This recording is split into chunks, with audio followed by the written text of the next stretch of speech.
আসসালামু আলাইকুম রহমতুল্লাহি ওবরাকাতুহু। মাশাআল্লাহ, সুবহানাল্লাহ। দেশে যা শুরু হয়েছে টানাটানি, এটা কতদিন চলবে এটা এখন বলা যাচ্ছে না। সামনে নির্বাচন, যেই সমস্ত মানুষদের জন্য দেশ স্বাধীন হইল, যারা ফ্যাসিস্টের বিরুদ্ধে বিগত 15 বছর অনলাইনে সোচ্চার ছিল, তারা যদি কাদা ছোড়াছড়ি করে, এটা কেমনে হবে বলেন? পিনাকি ভট্টাচার্য একজন মানুষের নাম, তিনি ভালোবাসার মানুষ, সকলেই তাকে ভালোবাসেন, কিছু মানুষ বাদে। এই পিনাকি ভট্টাচার্যকে এখন বলা হচ্ছে 2013 সালের পিনাকি আর 2025-এর পিনাকি, দুইটা কি এক? মানুষ কি সারা জীবন এক থাকে? আজকে কিছু হইলেই একে অপরের ইজ্জত নিয়ে টানাটানি শুরু হয়। গোলাম মোল্লা রনি ভাইয়ের বউ নিয়ে টান দিচ্ছে হচ্ছে ইলিয়াস ভাই, এইদিকে পিনাকি ভট্টাচার্যের ইজ্জত নিয়ে টান দিচ্ছে জুলকার সাইন, ওই যে আল জাজিরার সাংবাদিক আর কি শুরু হয়েছে? মুক্তিযুদ্ধের একটা ইস্যু নিয়ে। মুক্তিযুদ্ধে আসলে কত মানুষ মারা গেছে, এটা নিয়ে ডিবেট চলতেছে, একে অপরের পিকচার ফাঁস করতেছে, একে অপরের গোপন তথ্য ফাঁস করতেছে। প্রিয় দর্শক মণ্ডলী, আজকের ভিডিওতে আমরা পিনাকি ভট্টাচার্যকে নিয়ে বলা অনেক ধরনের কথা উঠতেছে, কারা কি বলতেছে এবং কেন তার এই পিকচারকে ফাঁস করা হলো বিস্তারিত আপনাদেরকে জানাবো। এবং সেই সাথে আগামী নির্বাচনকে কেন্দ্র করে এবং বিএনপি এবং আওয়ামী লীগ আরও অনেক ধরনের নিউজ, 10টা প্রতিবেদন আজকের এই ভিডিওতে আমরা কাভার করব। আজকের দিনে আসলেও গুরুত্বপূর্ণ অনেক প্রতিবেদন প্রকাশ পেয়েছে, আপনাদের মাঝে আমরা একাধারে উপস্থাপন করব। অনুরোধ এতটুকুই, পরিপূর্ণ ভিডিওটি না দেখে কেউ বাজে মন্তব্য করবেন না। প্রতিদিনের লেটেস্ট আপডেটগুলো, অথেন্টিক নিউজ যারা পেতে চান, আমাদের চ্যানেলটি সাবস্ক্রাইব করবেন, ভিডিওতে একটা লাইক করবেন। চলেন মূল প্রতিবেদন শুরু করছি। প্রিয় দর্শক মণ্ডলী, প্রতিবেদন শুরু করবে একটি গুরুত্বপূর্ণ আপডেট দিয়ে, সেটা হচ্ছে আসিফ নজরুল, আইন উপদেষ্টা। সবচাইতে বেশি মানুষ তারা বিশ্বাস করতো যে না, এই লোকটা হয়তো আমাদের জন্য কাজ করবে, কারণ তিনি একটা বক্তব্য দিয়েছিলেন যে আমি যদি একবার সরকারের দায়িত্ব পাই, আমি জনগণের সেবা করে যাব। কিন্তু তিনি সেবার নামে কি করতেছেন আপনারা ভালো জানেন। স্ক্রিনে দেখেন, আইন উপদেষ্টার পদত্যাগের দাবি জুলাই শহীদদের স্বজনদের। তারা পদত্যাগের দাবি করতেছে, তারা বিচার পাচ্ছে না। এখন আপনারা যারা এই ভিডিওটি দেখতেছেন, আপনারা কারা কারা মনে করেন যে আসিফ নজরুলের পদত্যাগ করা জরুরি, তিনি কাজ করতে ব্যর্থ, তার পদত্যাগ অবশ্যই করতে হবে? কারা কারা মনে করেন একটু কমেন্টে জানায়েন। প্রিয় দর্শক মণ্ডলী, আরও একটা প্রতিবেদন, আমরা কয়েকটা প্রতিবেদন আপনাদের মাঝে উপস্থাপন করে পিনাকি এবং রনি ভাইয়ের কাছে আসবো। সবগুলোই গুরুত্বপূর্ণ, একটু সাথে থাকতে হবে, আমাদেরকে সময় দিতে হবে। স্ক্রিনে দেখেন, আমরা লঞ্চ, ঘাট, বাস স্ট্যান্ড দখল করেছি, আর বিশ্ববিদ্যালয়, আদালতে জামাতের লোক দখল করছে। বিএনপি নেতা আলতাফ হোসেন চৌধুরী এই কথা বলছেন। আসলেই কি সত্য? এইসব নেতাকর্মীরা এইসব কথা প্রকাশ্যে বলে, বুঝি না এনারা কেমনে রাজনীতিবিদ হয়েছে, আমার বুঝে আসে না। প্রকাশ্যেই তো বলে দিল আমরা এগুলো দখল করছি, আর কি বলবেন?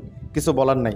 এবার আসেন, ফখরুল ইসলাম আলমগীর ভাই বলছি, স্ক্রিনে দেখেন, রাজনীতির সাথে কোরআনের কোনো সম্পর্ক নেই। মির্জা ফখরুল ইসলাম আলমগীর, বিএনপির বড় বড় নেতাকর্মীরা যেভাবে মৌলবাদ নিয়ে, যেভাবে কোরআন সুন্নাহ নিয়ে কথা বলতেছে, এটা আসলেই দুঃখজনক।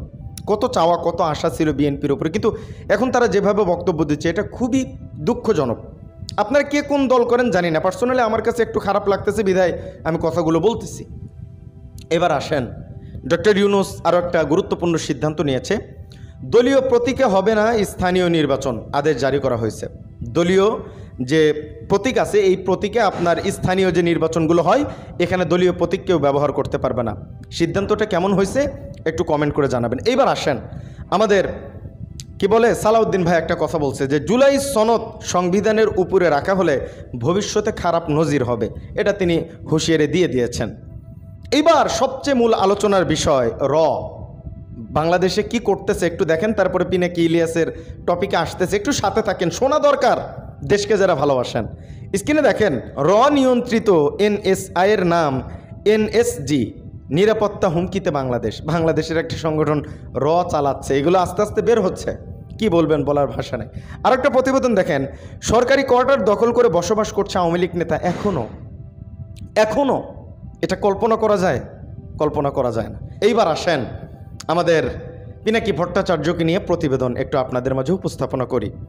আমাদের খালিদ মোহাম্মদ সিজান সহ আন্তর্জাতিক বিষয়ক সম্পাদক, ঢাকা বিশ্ববিদ্যালয় ছাত্রদল, তিনি বলছেন বাংলাদেশের শত্রু বহু, তাদের মধ্যে অন্যতম হলো পিনাকি ভট্টাচার্য। আপনারা কি মনে করেন পিনাকি ভট্টাচার্য দেশের শত্রু? তারপরে তিনি আরও বলছেন, না, তার সামাজিক গ্রহণযোগ্যতা একেবারে ধ্বংস হয়ে যাওয়া প্রয়োজন ছিল, গত রাতেই সেটি ঘটেছে।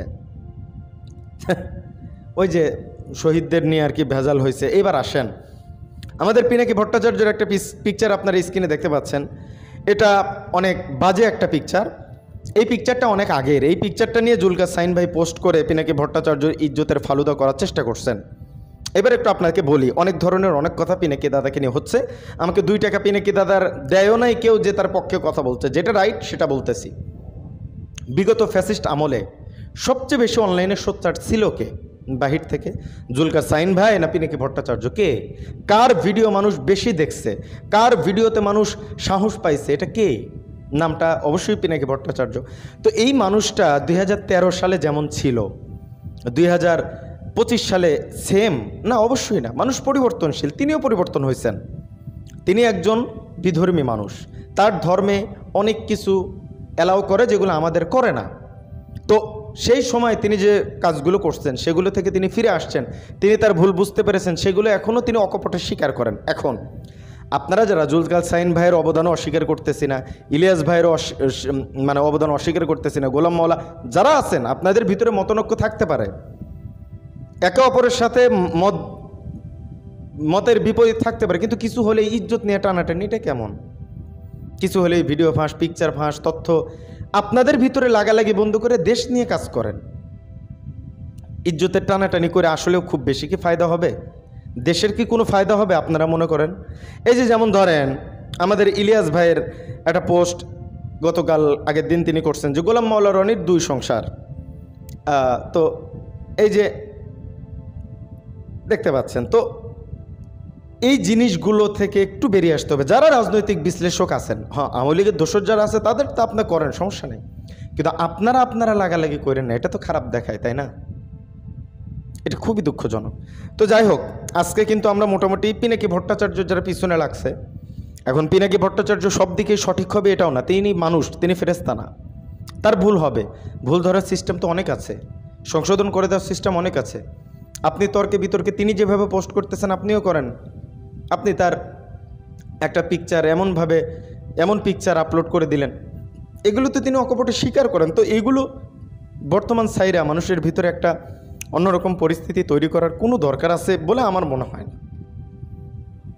আপনাদের কাছে অনুরোধ থাকবে, আপনারা এই জায়গা থেকে অন্ততপক্ষে বেরিয়ে আসুন। আপনারা নিজেদের ভিতরে কাদা ছোড়াছড়ি কইরা মাঠটারে নষ্ট করেন। আপনাদের মানুষ ভালোবাসে, জুলকার সাইন ভাইকে অনেক মানুষ ভালোবাসে, কিছু মানুষ ভালো না বাসতে পারে তার মতের অমিল থাকার কারণে। পিনাকি ভট্টাচার্যকে অনেক মানুষ ভালোবাসে, মতের মিলের কারণে সাইন ভাই হয়তো আপনি তারা পছন্দ করেন না, ইলিয়াস ভাই আপনারা পছন্দ করে, আপনি আবার পিনাকিরে করেন না। এই যে মতভেদ, এটা আপনাদের ভিতরে থাকুক না, এটা বাইরে আনার কোনো দরকার আছে? ইজ্জত নিয়ে টানাটানি করার এই জিনিসগুলো আমার বুঝে আসে না। এখন পর্যন্ত কোয়ার্টার দখল করেছে আওয়ামী লীগের নেতাকর্মীরা, এইগুলো বিষয় নিয়ে আসলে আপনারা কেন সোচ্চার হচ্ছেন না? বাংলাদেশে নিয়ন্ত্রণ করতেছে আইন শৃঙ্খলা বাহিনীকে, এগুলো নিয়ে আপনারা কথা বলেন। এখন কি আর কাদা ছোড়াছড়ির সময় আছে? আমার মনে হয় না যে এগুলো কোনোভাবেই সঠিক। তো যাই হোক, আজকের ভিডিও এ পর্যন্তই, দেখা হচ্ছে পরবর্তী অন্য কোনো ভিডিওতে। আশা করছি আপনাদের আমার কথাগুলো যৌক্তিক মনে হয়েছে। ভালো লাগলে একটু আমাদের ভিডিওগুলো শেয়ার করবেন, কমেন্ট করবেন, লাইক করবেন। আজকের ভিডিও পর্যন্তই, দেখা হচ্ছে পরবর্তী অন্য কোনো ভিডিওতে। সে পর্যন্ত সকলে ভালো থাকবেন, সুস্থ থাকবেন। আসসালামু আলাইকুম রহমতুল্লাহি ওয়া বারাকাতুহু।